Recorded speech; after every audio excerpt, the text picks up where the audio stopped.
4ஆம் அதிகாரம். இவைகளுக்கு பின்பு இதோ பரலோகத்தில் திறக்கப்பட்டிருந்த ஒரு வாசலைக் கண்டேன். முன்னே எக்காளச் சத்தம் போல என்னுடனே பேச நான் கேட்டிருந்த சத்தமானது, இங்கே ஏறி வா, இவைகளுக்கு பின்பு சம்பவிக்க வேண்டியவைகளை உனக்கு காண்பிப்பேன் என்று விளம்பினது. உடனே ஆவிக்குள்ளானேன். அப்பொழுது இதோ வானத்தில் ஒரு சிங்காசனம் வைக்கப்பட்டிருந்தது.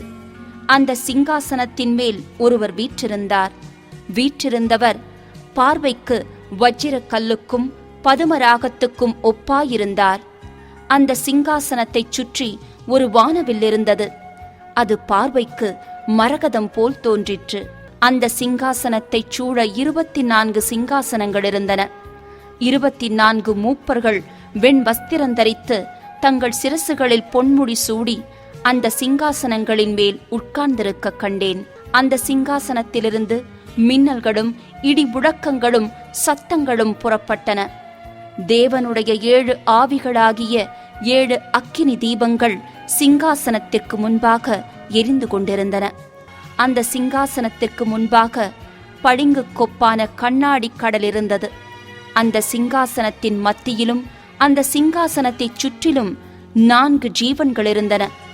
அவைகள் முன்புறத்திலும் பின்புறத்திலும் கண்களால் நிறைந்திருந்தன.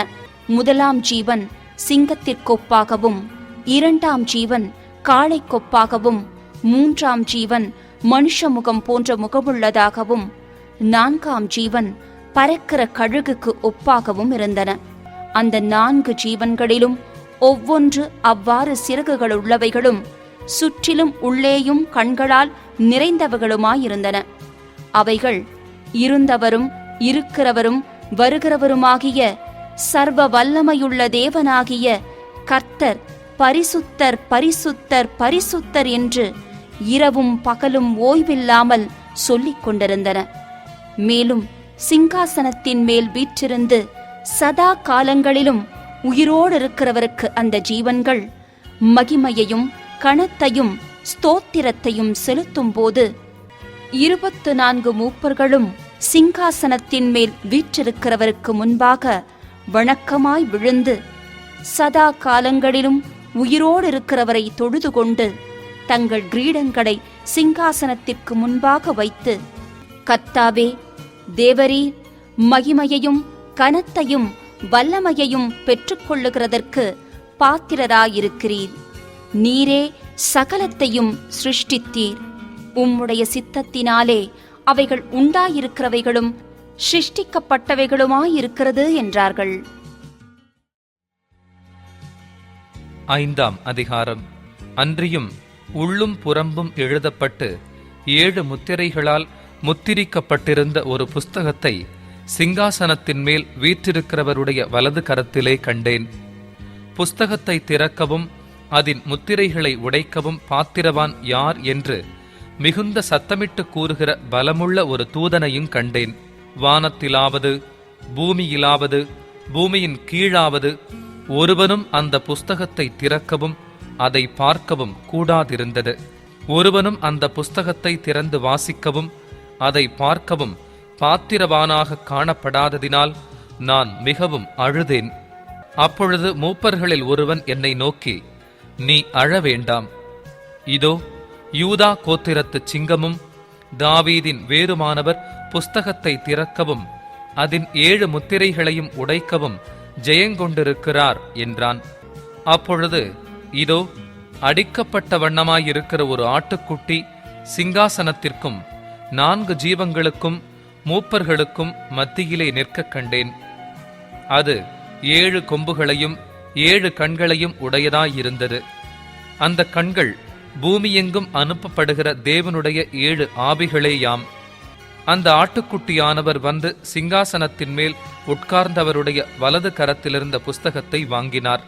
அந்த புஸ்தகத்தை அவர் வாங்கின போது அந்த 4 ஜீவன்களும் 24 மூப்பர்களும் தங்கள் தங்கள் சுரமண்டலங்களையும் பரிசுத்தவான்களுடைய ஜெபங்களாகிய தூப வர்க்கத்தால் நிறைந்த பொற்கலசங்களையும் பிடித்து கொண்டு ஆட்டுக்குட்டியானவருக்கு முன்பாக வணக்கமாய் விழுந்து, தேவரீர் புஸ்தகத்தை வாங்கவும் அதன் முத்திரைகளை உடைக்கவும் பாத்திரராயிருக்கிறீர்.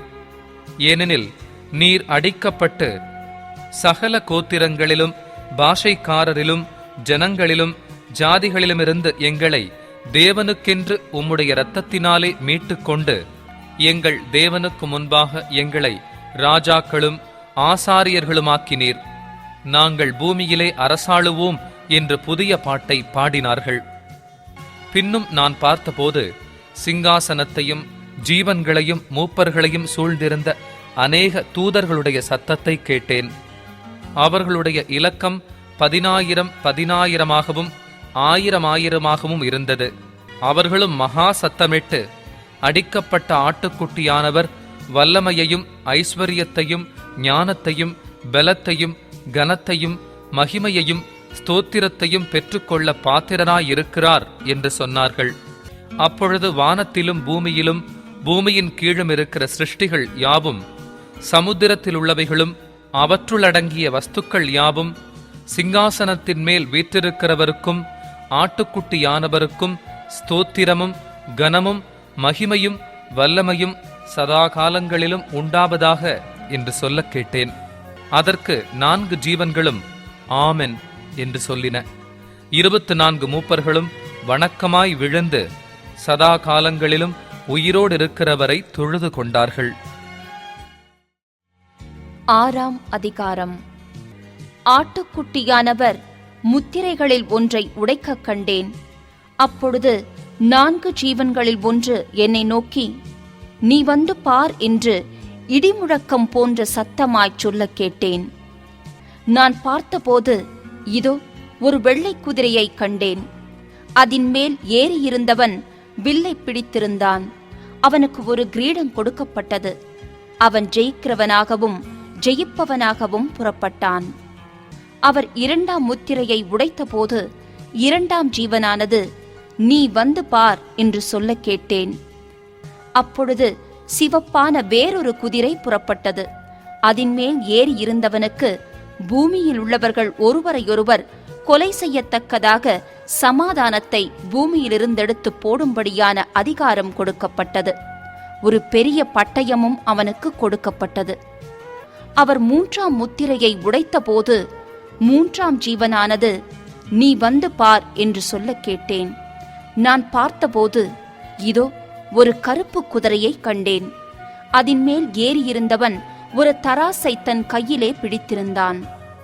அப்பொழுது ஒரு பணத்துக்கு 1 படி கோதுமை என்றும் ஒரு பணத்துக்கு 3 படி வார்கோதுமை என்றும் எண்ணெயையும் திராட்சரசத்தையும் சேதப்படுத்தாதே என்றும் 4 ஜீவன்களின் மத்தியிலிருந்து உண்டான சத்தத்தை கேட்டேன். அவர் 4ஆம் முத்திரையை உடைத்தபோது 4ஆம் ஜீவனானது, நீ வந்து பார் என்று சொல்லும் சத்தத்தை கேட்டேன். நான் பார்த்தபோது இதோ மங்கின நிறமுள்ள ஒரு குதிரையை கண்டேன். அதின்மேல் ஏறியிருந்தவனுக்கு மரணம் என்று பெயர். பாதாளம் அவன் பின் சென்றது. பட்டயத்தினாலும் பஞ்சத்தினாலும் சாவினாலும் பூமியின் துஷ்ட மிருகங்களினாலும் பூமியின் காற்பங்கில் உள்ளவர்களை கொலை செய்யும்படியான அதிகாரம் அவைகளுக்கு கொடுக்கப்பட்டது. அவர் 5ஆம் முத்திரையை உடைத்தபோது தேவ வசனத்தின் நிமித்தமும் தாங்கள் கொடுத்த சாட்சியின் நிமித்தமும் கொல்லப்பட்டவர்களுடைய ஆத்துமாக்களை பலிபீடத்தின் கீழே கண்டேன். அவர்கள், பரிசுத்தமும் சத்தியமும் உள்ள ஆண்டவரே, தேவரீர் பூமியில் மேல் குடியிருக்கிறவர்களிடத்தில் எங்கள் இரத்தத்தை குறித்து எதுவரைக்கும் நியாயத்தீர்ப்பு செய்யாமலும் பழி வாங்காமலும் இருப்பீர் என்று மகா சத்தமிட்டு கூப்பிட்டார்கள். அப்பொழுது அவர்கள் ஒவ்வொருவருக்கும் வெள்ளை அங்கிகள் கொடுக்கப்பட்டது. அன்றியும் அவர்கள் தங்களைப் போல கொலை செய்யப்பட போகிறவர்களாகிய தங்கள் உடன்படிவிடைக்காரரும் தங்கள் சகோதரருமானவர்களின் தொகை நிறைவாகுமளவும் இன்னும் கொஞ்ச காலம் இளைப்பாற வேண்டும் என்று அவர்களுக்குச் சொல்லப்பட்டது. அவர் 6ஆம் முத்திரையை உடைக்கக் கண்டேன். இதோ பூமி மிகவும் அதிர்ந்தது. சூரியன் கருப்பு கம்பளியைப் போல கருத்தது. சந்திரன் இரத்தம் போலாயிற்று. அத்திமரமானது பெரும் காற்றினால் அசைக்கப்படும் போது அதன் காய்கள் உதிர்கிறது போல வானத்தின் நட்சத்திரங்களும் பூமியிலே விழுந்தது. வானமும் சுருட்டப்பட்ட புஸ்தகம் போலாகி விலகிப் போயிற்று. மலைகள் தீவுகள் யாவும் தங்கள் இடங்களை விட்டு அகன்று போயின. பூமியின் ராஜாக்களும் பெரியோர்களும் ஐஸ்வர்யவான்களும் சேனைத் தலைவர்களும் பலவான்களும் அடிமைகள் யாவரும் சுயாதீனர் யாவரும் பர்வதங்களின் குகைகளிலும் கன்மலைகளிலும் ஒளித்துக்கொண்டு பர்வதங்களையும் கன்மலைகளையும் நோக்கி, நீங்கள் எங்கள் மேல் விழுந்து சிங்காசனத்தின் மேல் வீற்றிருக்கிறவருடைய முகத்திற்கும் ஆட்டுக்குட்டியானவருடைய கோபத்திற்கும் எங்களை மறைத்துக் கொள்ளுங்கள். அவருடைய கோபாக்கினையின் மகா நாள் வந்துவிட்டது. யார் நிலைநிற்கக்கூடும் என்றார்கள். 7ஆம் அதிகாரம். இவைகளுக்கு பின்பு பூமியின் 4 திசைகளிலும் 4 தூதர்கள் நின்று, பூமியின் மேலாவது சமுத்திரத்தின் மேலாவது ஒரு மரத்தின் மேலாவது காற்று அடியாத படிக்க பூமியின் 4 காற்றுகளையும் பிடித்திருக்க கண்டேன். ஜீவனுள்ள தேவனுடைய முத்திரை கோலையுடைய வேறொரு தூதன் சூரியன் உதிக்கும் திசையிலிருந்து ஏறி வரக் கண்டேன். அவன் பூமியையும் சமுத்திரத்தையும் சேதப்படுத்துகிறதற்கு அதிகாரம் பெற்ற அந்த 4 தூதரையும் நோக்கி, நாம் நமது தேவனுடைய ஊழியக்காரரின் நெற்றிகளில் முத்திரை போட்டு தீருமளவும் பூமியையும் சமுத்திரத்தையும் மரங்களையும் சேதப்படுத்தாதிருங்கள் என்று மகா சத்தமிட்டு கூப்பிட்டான். முத்திரை போடப்பட்டவர்களின் தொகையை சொல்லக் கேட்டேன். இஸ்ரவேல் புத்திரருடைய சகல கோத்திரங்களிலும் முத்திரை போடப்பட்டவர்கள் 144,000 பேர். யூதா கோத்திரத்தில் முத்திரை போடப்பட்டவர்கள் 12,000. ரூபன் கோத்திரத்தில் முத்திரை போடப்பட்டவர்கள் 12,000. காத் கோத்திரத்தில் முத்திரை போடப்பட்டவர்கள் 12,000. ஆசேர் கோத்திரத்தில் முத்திரை போடப்பட்டவர்கள் 12,000. நப்தலி கோத்திரத்தில் முத்திரை போடப்பட்டவர்கள் 12,000. மனாசே கோத்திரத்தில் முத்திரை போடப்பட்டவர்கள் 12,000. சிமியோன் கோத்திரத்தில் முத்திரை போடப்பட்டவர்கள் 12,000. லேவி கோத்திரத்தில் முத்திரை போடப்பட்டவர்கள் 12,000. இசக்கார் கோத்திரத்தில் முத்திரை போடப்பட்டவர்கள் 12,000. செபுலோன் கோத்திரத்தில் முத்திரை போடப்பட்டவர்கள் 12,000. யோசேப்பு கோத்திரத்தில் முத்திரை போடப்பட்டவர்கள் 12,000. பென்யமீன் கோத்திரத்தில் முத்திரை போடப்பட்டவர்கள் 12,000. இவைகளுக்கு பின்பு நான் பார்த்தபோது, இதோ, சகல ஜாதிகளிலும் கோத்திரங்களிலும் ஜனங்களிலும் பாஷைக்காரரிலுமிருந்து வந்ததும் ஒருவனும் எண்ணக்கூடாததுமான திரளான கூட்டமாகிய ஜனங்கள் வெள்ளை அங்கிகளை தரித்து தங்கள் கைகளில் குருத்தோலைகளை பிடித்து சிங்காசனத்திற்கு முன்பாகவும் ஆட்டுக்குட்டியானவருக்கு முன்பாகவும் நிற்க கண்டேன்.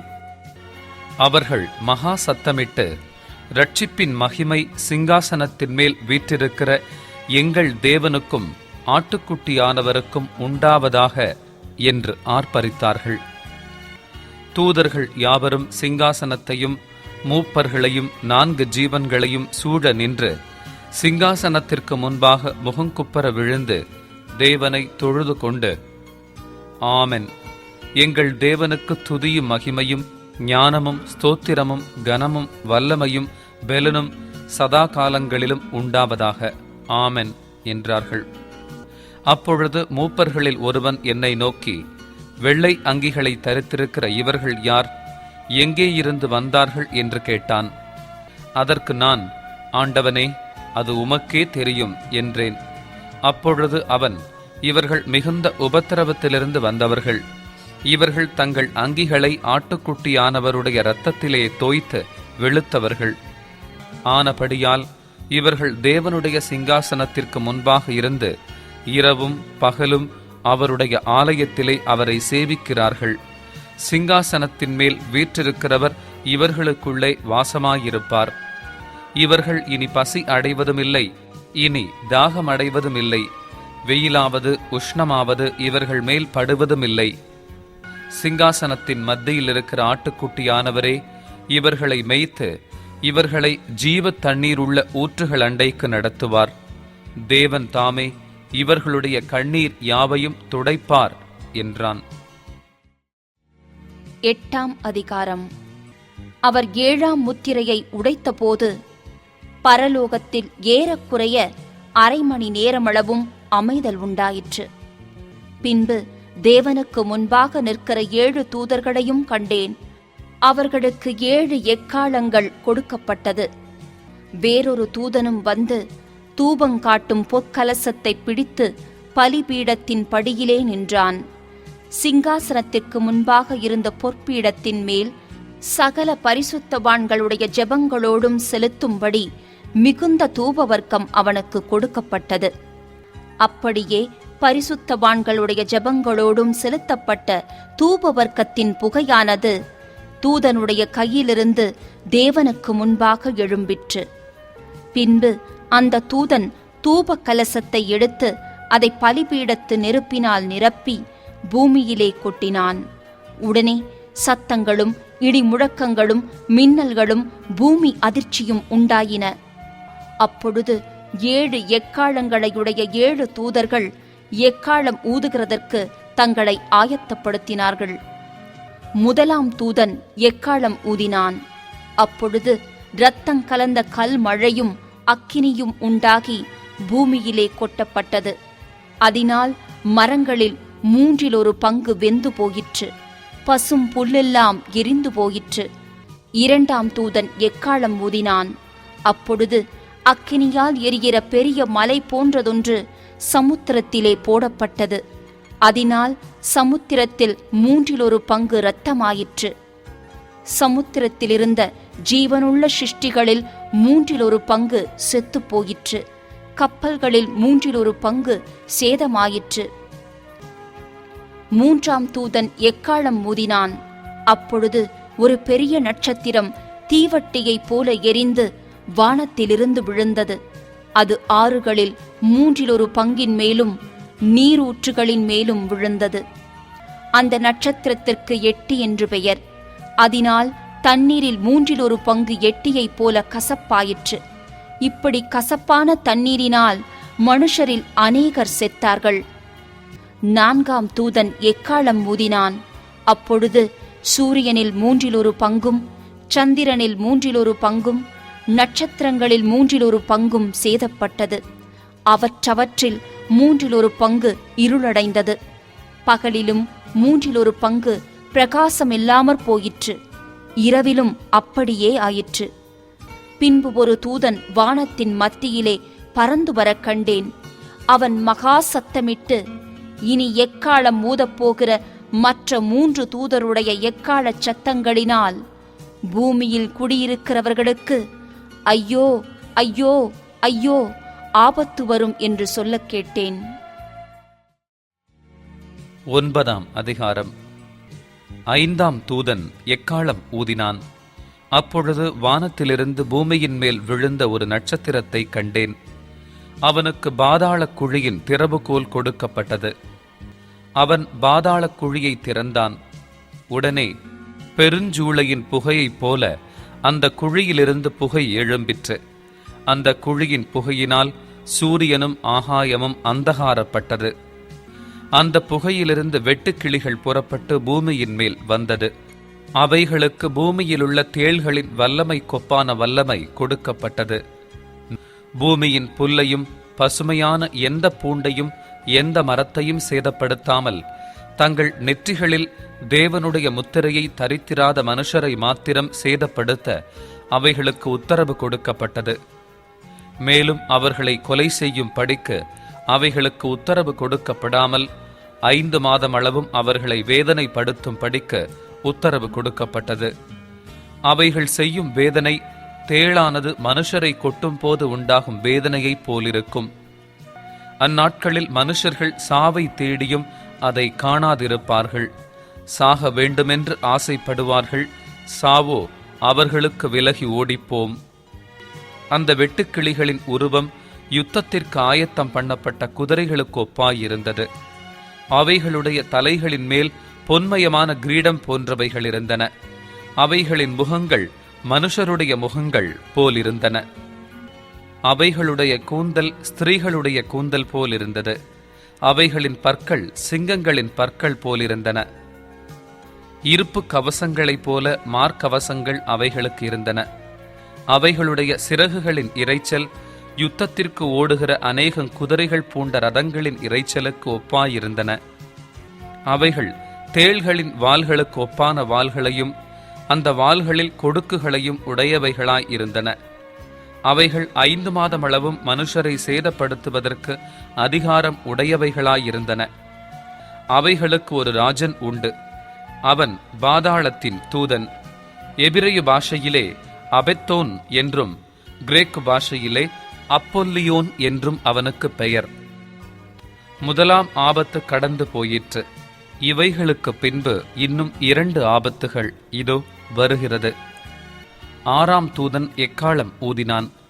அப்பொழுது தேவனுக்கு முன்பாக இருந்த பொற்பீடத்தின் 4 கொம்புகளிலுமிருந்து ஒரு சத்தம் தோன்றி எக்காளத்தை பிடித்திருந்த 6ஆம் தூதனை நோக்கி, ஐபிராத் என்னும் பெரிய நதியண்டையிலே கட்டப்பட்டிருக்கிற 4 தூதர்களையும் அவிழ்த்து விடு என்று சொல்ல கேட்டேன். அப்பொழுது மனுஷரில் 1/3 பங்கை கொல்லும்படிக்கு 1 மணி நேரத்திற்கும் 1 நாளுக்கும் 1 மாதத்திற்கும் 1 வருஷத்திற்கும் ஆயத்தமாக்கப்பட்டிருந்த அந்த 4 தூதர்களும் அவிழ்த்து விடப்பட்டார்கள். குதிரை சேனைகளாகிய இராணுவங்களின் தொகை 20 கோடியாயிருந்தது. அவைகளின் தொகையை சொல்ல கேட்டேன். குதிரைகளையும் அவைகளின் மேல் ஏறி இருந்தவர்களையும் நான் தரிசனத்தில் கண்ட விதமாவது, அவர்கள் அக்கினி நிறமும் நீல நிறமும் கந்தக நிறமுமான மார்க்கவசங்களையுடையவர்களாயிருந்தார்கள். குதிரைகளுடைய தலைகள் சிங்கங்களின் தலைகளைப் போலிருந்தன. அவைகளுடைய வாய்களிலிருந்து அக்கினியும் புகையும் கந்தகமும் புறப்பட்டன. அவைகளுடைய வாய்களிலிருந்து புறப்பட்ட அக்கினி, புகை, கந்தகம் என்னும் இம்மூன்றினாலும் மனுஷரில் 1/3 பங்கு கொல்லப்பட்டார்கள். அந்த குதிரைகளின் வல்லமை அவைகளுடைய வாயிலேயும் வாள்களிலேயும் இருக்கிறது. அவைகளுடைய வாள்கள் பாம்புகளுக்கு ஒப்பானவைகளாயும் தலைகள் உள்ளவைகளுமாயும் இருக்கிறது. அவைகளாலே சேதப்படுத்துகிறது. அப்படியிருந்தும் அந்த வாதைகளால் கொல்லப்படாத மற்ற மனுஷர்கள் பேய்களையும் பொன், வெள்ளி, செம்பு, கல்மரம் என்பவைகளால் செய்யப்பட்டவைகளாயும் காணவும் கேட்கவும் நடக்கவும் ஆட்டாதவைகளுமாயும் இருக்கிற விக்கிரகங்களையும் வணங்காத படிக்க தங்கள் கைகளின் கிரியைகளை விட்டு மனம் திரும்பவும் இல்லை. தங்கள் கொலை பாதகங்களையும் தங்கள் சூனியங்களையும் தங்கள் வேசித்தனங்களையும் தங்கள் களவுகளையும் விட்டு மனம் திரும்பவும் இல்லை. 10ஆம் அதிகாரம். பின்பு பலமுள்ள வேறொரு தூதன் வானத்திலிருந்து இறங்கி வரக் கண்டேன். மேகம் அவனை சூழ்ந்திருந்தது. அவனுடைய சிரசின் மேல் வானவில்லிருந்தது. அவனுடைய முகம் சூரியனைப் போலவும் அவனுடைய கால்கள் அக்கினி ஸ்தம்பங்களைப் போலவும் இருந்தது. திறக்கப்பட்ட ஒரு சிறு புஸ்தகம் அவன் கையில் இருந்தது. தன் வலது பாதத்தை சமுத்திரத்தின் மேலும் தன் இடது பாதத்தை பூமியின் மேலும் வைத்து சிங்கம் கெர்ச்சிக்கிறது போல மகா சத்தமாய் ஆர்ப்பரித்தான். அவன் ஆர்ப்பரித்த போது 7 இடிகளும் சத்தமிட்டு முழங்கின. அவ்வேழு இடிகளும் தங்கள் சத்தங்களை முழங்கின போது நான் எழுத வேண்டுமென்றிருந்தேன். அப்பொழுது 7 இடி முழக்கங்கள் சொன்னவைகளை நீ எழுதாமல் முத்திரை போடு என்று வானத்திலிருந்து ஒரு சத்தம் உண்டாகக் கேட்டேன்.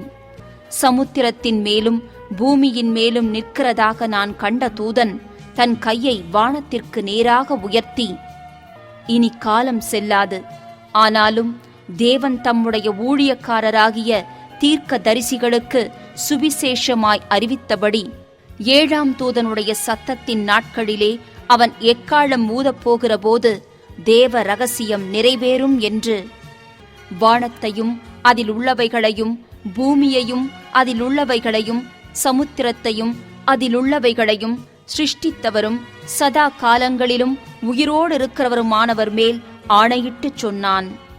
நான் வானத்திலிருந்து பிறக்க கேட்ட சத்தம் மறுபடியும் என்னுடனே பேசி, சமுத்திரத்தின் மேலும் பூமியின் மேலும் நிற்கிற தூதனுடைய கையிலிருக்கும் திறக்கப்பட்ட சிறு புஸ்தகத்தை நீ போய் வாங்கிக்கொள் என்று சொல்ல, நான் தூதனிடத்தில் போய் அந்த சிறு புஸ்தகத்தை எனக்கு தாரும் என்றேன்.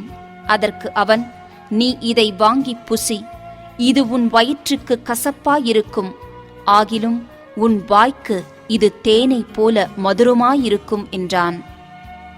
நான் அந்த சிறு புஸ்தகத்தை தூதனுடைய கையிலிருந்து வாங்கி அதை புசித்தேன். என் வாய்க்கு அது தேனைப் போல மதுரமாயிருந்தது. நான் அதை புசித்தவுடனே என் வயிறு கசப்பாயிற்று. அப்பொழுது அவன் என்னை நோக்கி, நீ மறுபடியும் அநேக ஜனங்களையும் ஜாதிகளையும் பாஷைக்காரரையும் ராஜாக்களையும் குறித்து தீர்க்க தரிசனம் சொல்ல வேண்டும் என்றான்.